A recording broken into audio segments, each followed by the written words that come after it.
Most former secretaries of Treasury, when they leave the job as Secretary of Treasury, they go back into the finance world, or they go into it if they hadn't already been into it, or the investment world, the money-making world. You have chosen not to do that. You've chosen to go into the nonprofit world, particularly in terms of environmental protection. Why are you not in the investment world, and why are you so committed to global climate change issues and environmental protection? Well, David, first of all, I look at climate change as a huge economic issue. It is by far the most formidable, catastrophic, absolutely certain risk that to our, our economic security and our social security and our social stability. And the reason why I go to China so much, and the reason why the Paulson Institute is focused on China, is this relationship is incredibly important, the U.S.-China relationship. And China's leadership on climate change is absolutely essential, because just the math, China is so big, and its emissions are double that of the U.S. and Europe combined. So if China doesn't succeed, we've got very little chance of meeting of really mitigating these long-term risks. Okay, so making money is less important to you than global climate change, I assume. Of course. And you've been to China in your life more than 150 times? Yes. Okay, and have you learned Mandarin yet? Nope. Not yet. I'm a slow learner. Okay. So let me ask you a question. You've been involved in climate change issues for 30 years, is that right?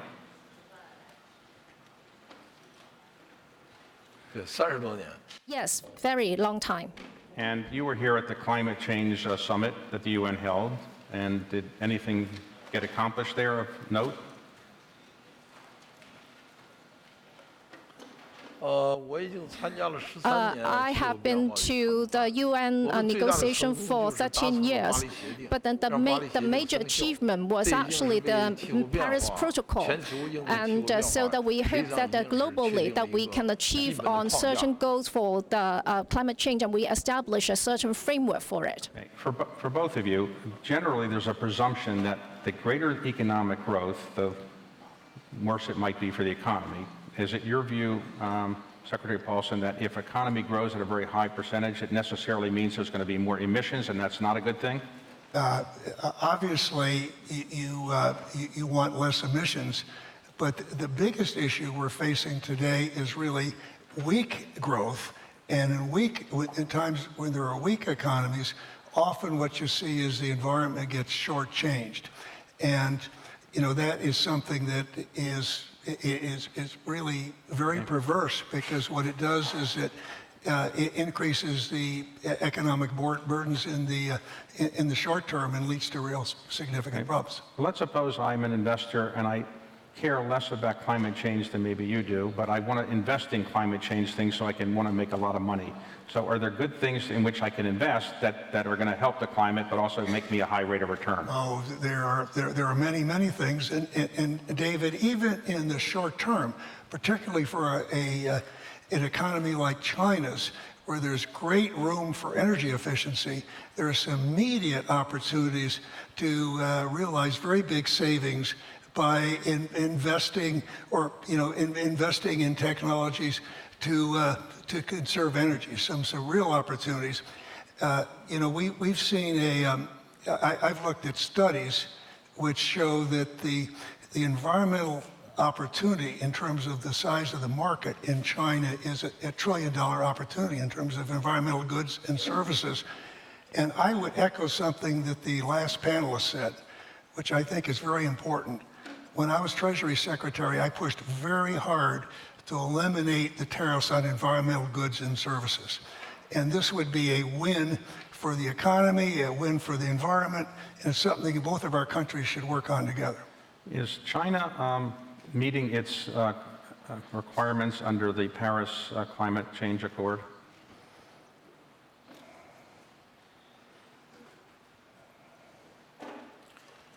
In fact, I think that climate change and economic change, I think that we cannot deal with that to achieve the Paris Protocol with the traditional technology. We need to have innovation, a lot of innovation, so that we can achieve the goal and also that to improve the people's livelihood in China. So I can give you a number in China. China from 2005 to 2018, the CO2 emissions per unit of GDP actually has declined 40% to 45%.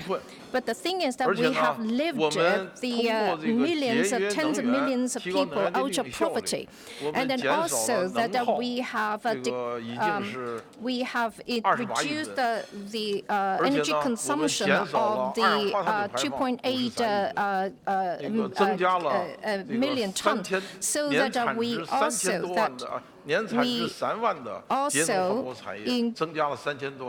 have also increased a lot of GDP. So it is a very wonderful achievement. Is China's main focus on reducing its emissions or in getting other countries to reduce their emissions? In other words, your position is to focus on other countries' emissions or China's emissions, and you think China is making real progress in reducing its emissions? But of course, we need to deal with our own affairs first. Last year, that we have already ratified our aim. Last year, that in 2030, that we need to increase our reduction of the emission per unit of GDP to 60 to 65%. And then we have achieved our goal. Then, of course, that we can realize our economic growth, our purpose, and then people's livelihood would generally grow, and that is our general purpose. Hank, you've been an advocate for China to use, and other countries to use, green bonds and green finance. Is that right? Yeah. So let me talk about China and their goals, as I see it, because I think this is very important. I think they've made amazing progress in dealing with the immediate, very visible priorities of cleaning up the air, water, and soil. So that is huge. I think it's really important that they not let up on their efforts to reduce emissions.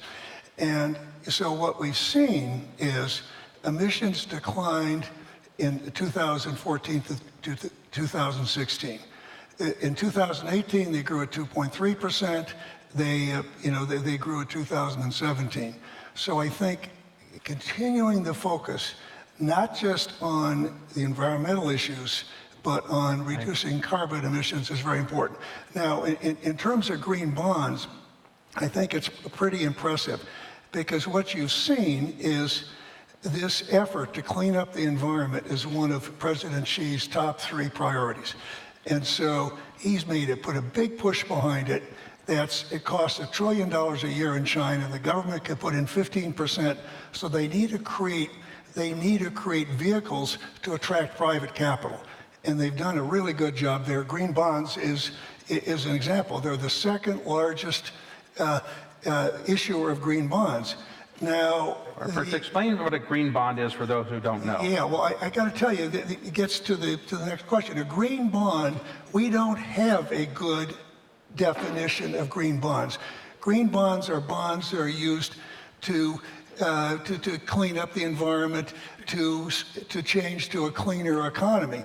But for instance, there's no universal definition, and right now, China even classifies some coal plants, clean coal plants, as green bonds. Now they're rethinking that, and I think that's a very good thing. Another way where green bonds is very important is, first of all, China has introduced a number of really exciting financing mechanisms, green financing mechanisms, some involving fintech. So this is a really fertile area. And the thing that I'm focused on right now is President Xi Jinping has said that the Belt and Road needs to have a big green focus. And the Paulson Institute has worked on developing some principles for financial institutions there. And the reason I emphasize that is because China is the largest, Chinese enterprises are the largest builders of coal plants on the Belt and Road. They finance about 25% of those coal plants. So having really strong standards can make a very big difference, because if you look out a few years, the 126 countries on the Belt and Roads will emit as much carbon as China. Well, technically, the United States is still a member of the Paris Accord. How are we doing on our emission standards? Well, I've got to tell you something. Our emissions have been declining pretty nicely in many areas, just because of things that have been done at the subnational level with cities, with companies, in terms of energy efficiency. But I've got to tell you something. Unless the U.S. leads in this area, it's going to be very hard to get other countries to do their part.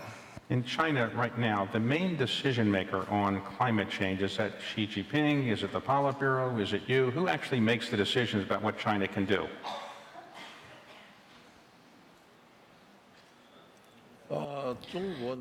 In China, it's because climate change. We have established two task force, and then our chairman was the chairman of these two committees.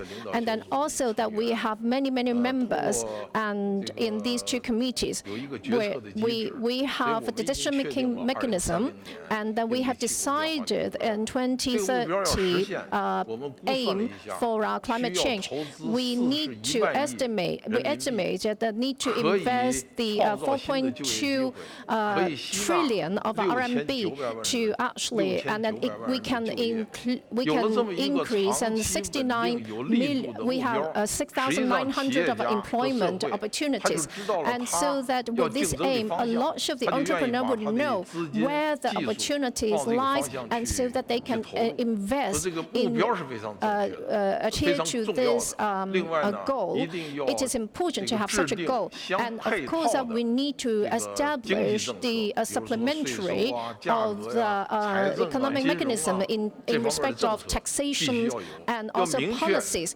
And we are very clear about our direction, and we are clear what to improve. And Mr. Paulson said that the green economy in China has already achieved the 8 trillion of the green bond that is supporting our climate change purpose.